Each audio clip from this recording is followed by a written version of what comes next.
Ladies and gentlemen, I have succumbed to your request and do require you to tell me what it is that you want. I would most sincerely like to know. What affectation? You know what it is. I beg you to reflect that the cost of admission to the pit was 3 shillings and 6 so far back as the reign of Queen Anne. For a century, there has been no increase in those rates of admission. Ladies and gentlemen, I beg you, we must pay for this, the finest theatre in all of Europe. We have only tried to bring you the very best costumes, scenery, and performers that money can buy for your entertainment.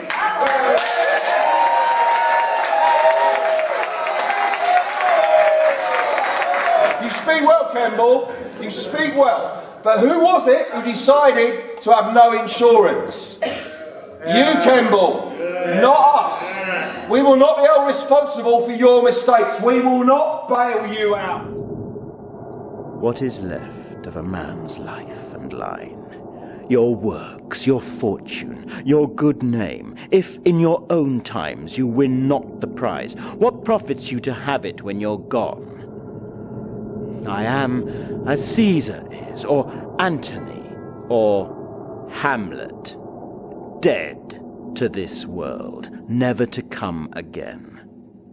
Would Helen or Alexander thank you to be woken 1 hour from their mortal slumber? I pray you, let me rest. What's done is done. These times are not for me, or I for this. What care I for a monument now? The virtue I craved lies within, not in the mouths of men.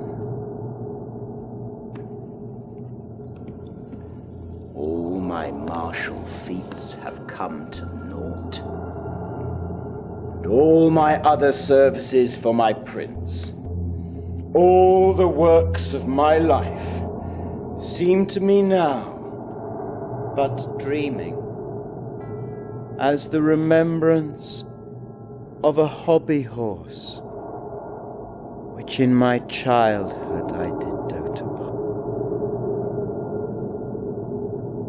But that's all one. For my part, a house crammed full of gold, or the skill to sing and play like Orpheus, would have no meaning without the fame. So much for your part in my heroics, but you did raise the subject.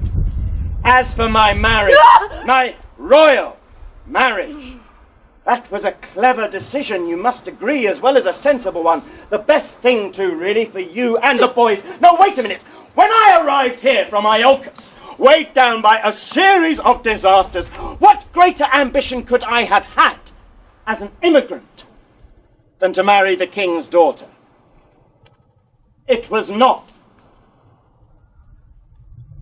And I know that this is what upsets you. It was not that I stopped loving you and fancied some new woman or wanted a bigger family. The boys, they're fine, no complaints there. But so that we could live a respectable life. That's what it all comes down to, and never go short. I know what it's like for a man who's poor. Friends shun him. This way, I could have another family as befits my station, and bring them up as half-brothers for our boys. One big happy family. You don't need more children. But for me, more sons would be a benefit to the others. Do you see? What's wrong with that? But for your sexual jealousy, you women, you're fixated. You've convinced yourselves that if you're happy in bed, nothing else matters. If not, everything's a disaster. I wish there was some other way to father children. No women. That would solve everything. The soldiers in charge of Jesus now called together the entire company in the governor's mansion, and they stripped Jesus and put a purple cloak about him. And they made a crown of thorns, and they put it on his head, and they put a stick in his right hand, and they mocked him, saying, "Hail, King of the Jews!" And then they spat at him, and they took the stick and they beat him over the head. And when they had mocked him, they put his own clothes back on him and led him away to crucify.